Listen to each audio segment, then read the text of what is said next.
नमस्कार दोस्तों ये तीन महिलाएं भूलकर भी ना करें तुलसी की पूजा।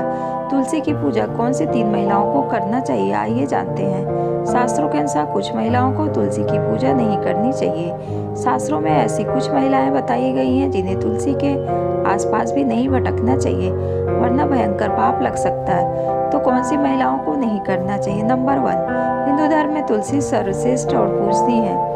शास्त्रों में उल्लेख मिलता है कि जिस घर में तुलसी का पौधा होता है वहाँ पर नकारात्मकता वास करती है। आपको बता दें कि तुलसी न केवल धार्मिक रूप से महत्वपूर्ण है, वैज्ञानिक रूप से भी बहुत ही गुणकारी मानी जाती है। तुलसी में अनेकों औषधि गुण पाए जाते हैं। शास्त्रों में कहा गया है कि देवउठनी एकादशी पर तुलसी विवाह को सबसे ज्यादा शुभ माना गया है। तुलसी विवाह से न केवल शुभ फलों की प्राप्ति होती है, कन्यादान जैसे बड़े पुण्य की प्राप्ति होती है। नंबर 2, मासिक धर्म के दौरान महिलाओं को तुलसी का पूजन नहीं करना चाहिए। इस संदर्भ में महाभारत कालीन एक कथा आती है जब युधिष्ठिर द्रौपदी समेत समस्त पांडवों को जुआ में हार गए थे और दुर्योधन से उस दौरान द्रौपदी को सभा भवन में बुलाया गया था। तभी से यह प्रथा चली आ रही है। उसी समय द्रौपदी रजस्वला स्थिति यानी मासिक धर्म के दौरान एक कपड़े में लिपटी अन्य स्त्रियों से अलग रह रही थी।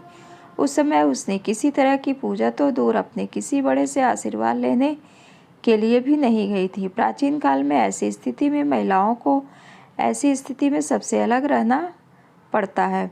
इसीलिए मासिक धर्म के दौरान महिलाओं को तुलसी पूजा नहीं करना चाहिए। ऐसी स्थिति में पूजा करने वाली महिलाओं को घोर पाप लगता है। नंबर 2, सुहागिन महिलाओं के लिए तुलसी पूजा बहुत ही महत्वपूर्ण मानी जाती है।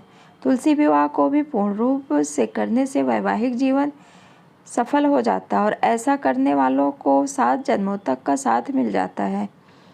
लेकिन अगर आपने हिंदू धर्म के अनुसार विवाह के दौरान 7 फेरे नहीं लिए हैं तो ऐसी महिलाओं को भी तुलसी के आसपास गलती से भी नहीं जाना चाहिए। ऐसी महिलाओं को तुलसी पूजा नहीं करनी चाहिए, इससे घोर पाप लग सकता है। बगैर 7 फेरे लेने वाली महिलाएं भी तुलसी की पूजा नहीं कर सकती हैं। तुलसी से दूर से ही रहना चाहिए। अगर आपने कोर्ट मैरिज भी की है तो भी आप तुलसी पूजा करने के अधिकारी नहीं हैं। ऐसी महिलाएं अपने पति के साथ 7 फेरे लें और उसके बाद तुलसी की पूजा करें। अगर आप ऐसा नहीं करती हैं तो आप भी भागीदार बन सकती हैं पाप के और माता तुलसी आपसे नाराज हो सकती हैं।